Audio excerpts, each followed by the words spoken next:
You've heard these quotes, but can you name the speakers? Today, we're tackling 50 quotations across 5 rounds. We'll start with the classic quotes, but the difficulty ramps up as we head for the Grandmaster level. Let's see how you do. Welcome everyone. Let's get started with the classic quotes round. Here's the first one. I came, I saw, I conquered.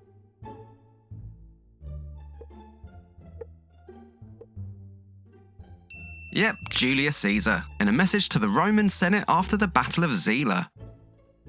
Right, moving on to number 2.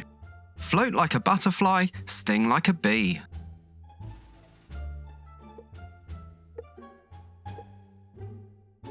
That was Muhammad Ali, before his bout with Sonny Liston in 1964. Number 3. That's one small step for a man, one giant leap for mankind.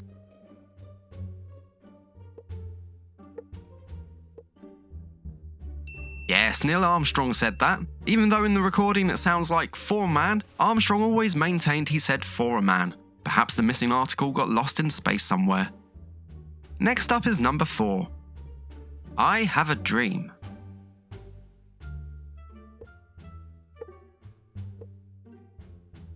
Yep, Martin Luther King Jr. during the March on Washington in 1963. Number 5. Ask not what your country can do for you, ask what you can do for your country.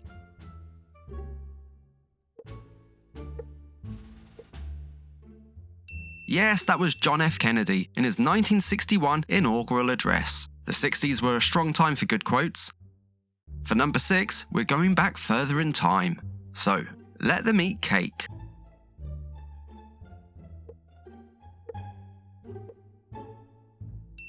Yep, indifferent French queen Marie Antoinette, according to Jean-Jacques Rousseau's Confessions. Anyway, moving on to number 7. All the world's a stage, and all the men and women merely players.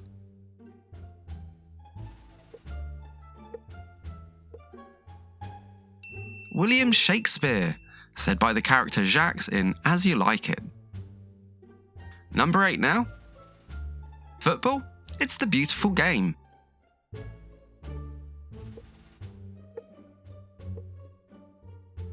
Yes, that belongs to Brazilian footballing legend Pelé, though it's thought the phrase may have originated elsewhere.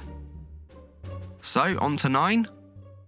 What do I wear in bed? Why, Chanel number 5, of course.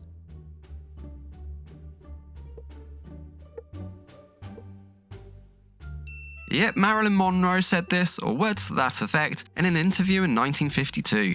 It caused sales of the perfume to rocket. Cheeky. So, we're going to wrap up the round with this quote. Any customer can have a car painted any colour that he wants, so long as it is black.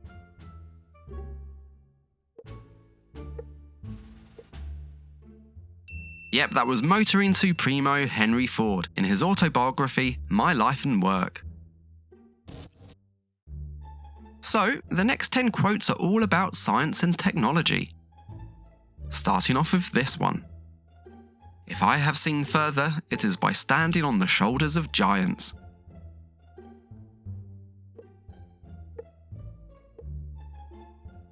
Yes, said by Isaac Newton in a letter to fellow scientist Robert Hooke in 1675.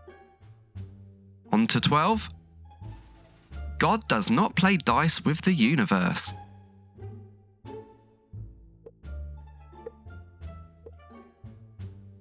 That one belongs to Einstein, said during a debate with Niels Bohr. Niels replied, "Stop telling God what to do." Right, number 13. From so simple a beginning, endless forms most beautiful and most wonderful have been and are being evolved.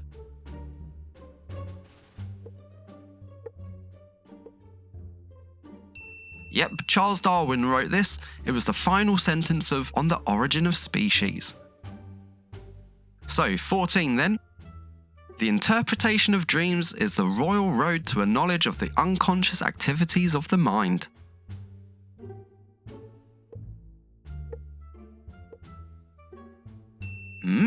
Sigmund Freud from The Interpretation of Dreams. Okay, number 15. Any sufficiently advanced technology is indistinguishable from magic.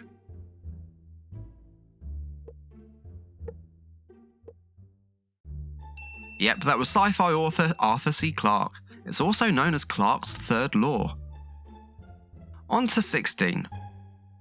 Your time is limited, so don't waste it living someone else's life. Stay hungry, stay foolish.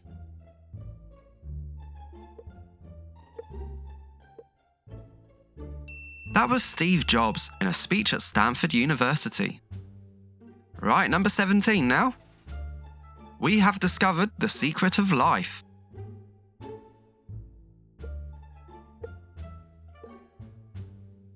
Yes, Francis Crick, the co-discoverer of DNA, apparently shouted this in a pub in Cambridge. Unlike a lot of wild claims made by drunk men in pubs, this was actually true. 18 on our list is, I have not failed. I've just found 10,000 ways that won't work.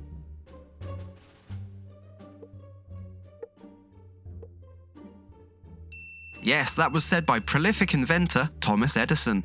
There we are. Number 19. Predictions can be very difficult, especially about the future.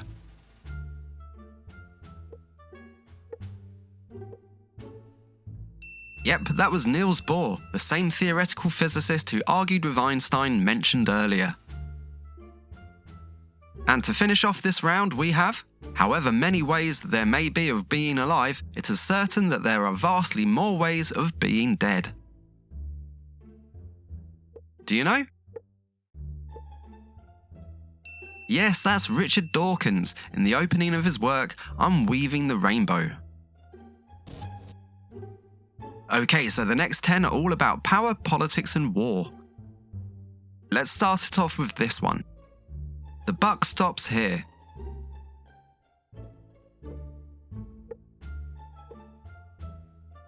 Yes, US President Harry Truman. Apparently he kept a sign with this phrase on his desk in the Oval Office. For 22, democracy is the worst form of government except all the others that have been tried from time to time.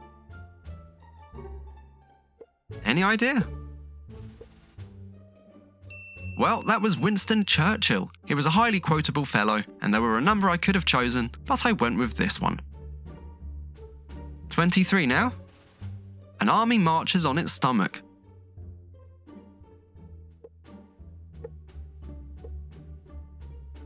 Yep, widely attributed to Napoleon Bonaparte. Okay, next up, number 24. I know I have the body of a weak and feeble woman, but I have the heart and stomach of a king.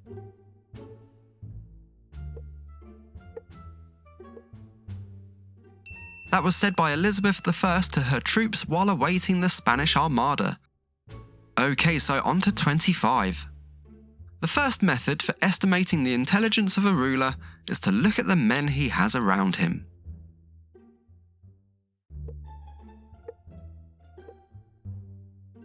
That one belongs to Niccolo Machiavelli in his work The Prince, still relevant today. Okay, things get a bit serious for 26. One death is a tragedy, a million deaths a statistic.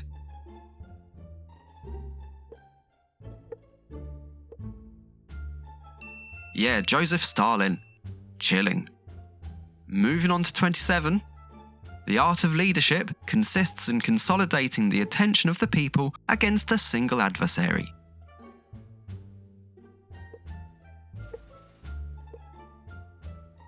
From the other end of the political spectrum, Adolf Hitler. Yep, let's move on. 28 is this one. True reconciliation does not consist in merely forgetting the past.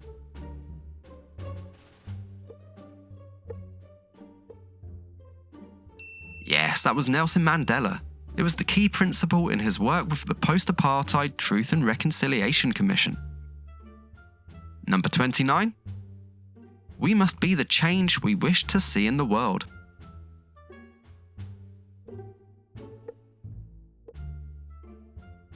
Yep, Mahatma Gandhi, the hero of Indian independence.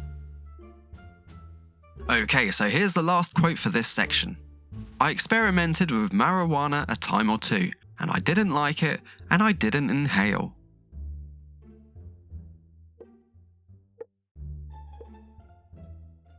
Yeah, sure you didn't, Bill. This was future US President Bill Clinton during his 1992 presidential campaign. Right, the next round is called Literature and the Human Condition. Here's 31. 'Tis better to have loved and lost than never to have loved at all.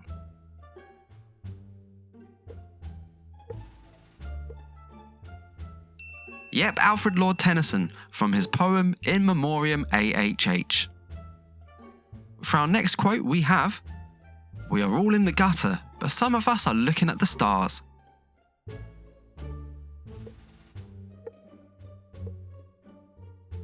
That was Oscar Wilde, another highly quotable person. This line is spoken by the character Lord Darlington in Lady Windermere's Fan. Okay. 33 now, and as a teacher, this one stings. He who can does, he who cannot teaches.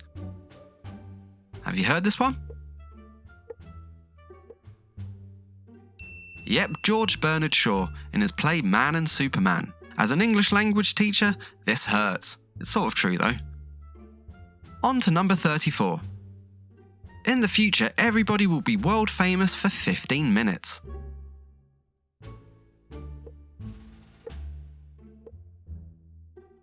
That's from artist Andy Warhol. It's where we get the 15 minutes of fame expression from.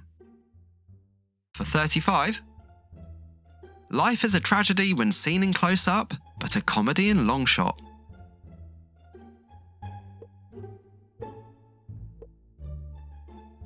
Yes, Charlie Chaplin, first reported in a 1972 Chicago Tribune article.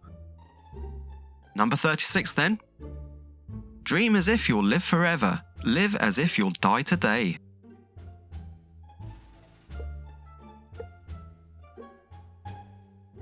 James Dean said this the year before he died in a car accident. For 37 on our list we have Hell is Other People.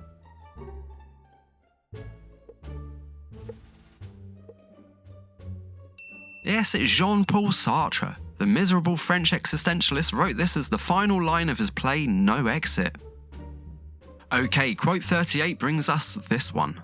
Religion is the opium of the people.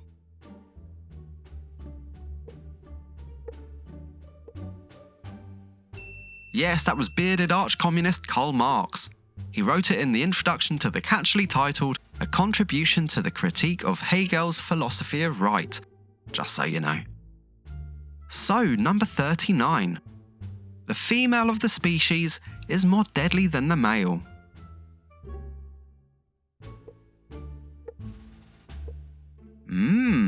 Rudyard Kipling. It's the title of a 1912 poem. I didn't actually know that before I created this quiz. Okay, the last in this round with 40. I disapprove of what you say, but I will defend to the death your right to say it.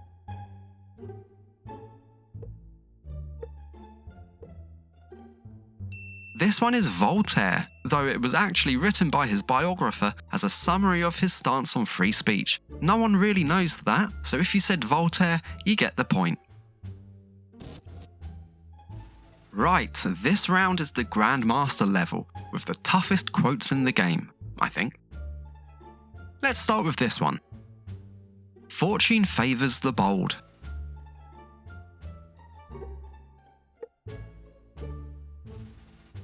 That's Virgil from his epic poem The Aeneid. For 42, here's this one. Knowledge itself is power.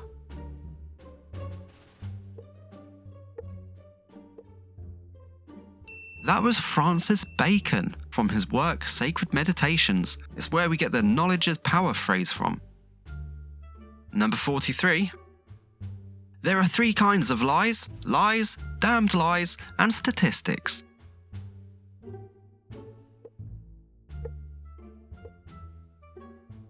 Yep, Benjamin Disraeli. This was attributed to the Victorian British Prime Minister by none other than Mark Twain, though there's no record of Disraeli actually saying it. Oh well. Next up, number 44. No one can make you feel inferior without your consent.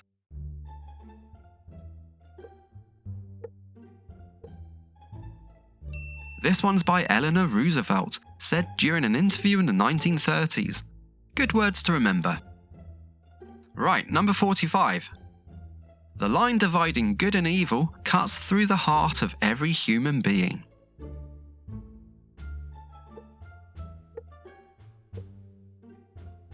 Yes, that was Alexander Solzhenitsyn in his work, The Gulag Archipelago. 46 now. Never doubt that a small group of thoughtful, committed citizens can change the world. Any idea? Yep, anthropologist Margaret Mead. There was another one of those quotes where there is no direct source of her saying it. Okay, 47 then. You've definitely heard these ones. The customer is always right in matters of taste.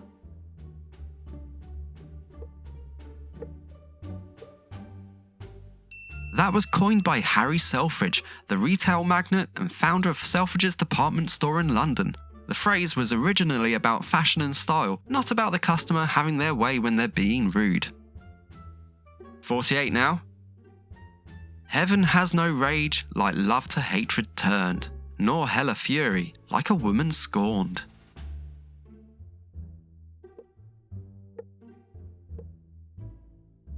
Yes, that's by William Congreve in his 1697 tragedy, The Mourning Bride. We've shortened it over the past 300 years to Hell has no fury like a woman scorned. Number 49. For a man's house is his castle.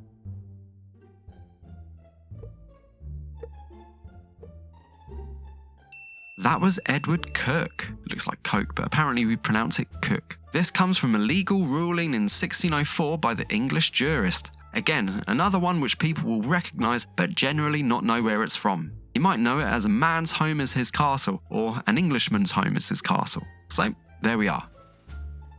Right, the final quote. Thank you so much if you've stuck with me this long. The pen is mightier than the sword.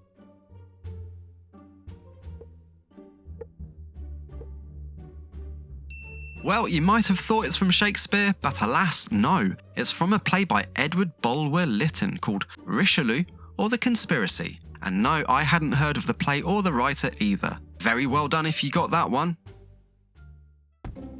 Okay, that was the final quotation. How did you do? Do you have a favourite quote? If you enjoyed this quiz or found it interesting, a like is humbly appreciated. Thanks for watching everyone. Cheerio!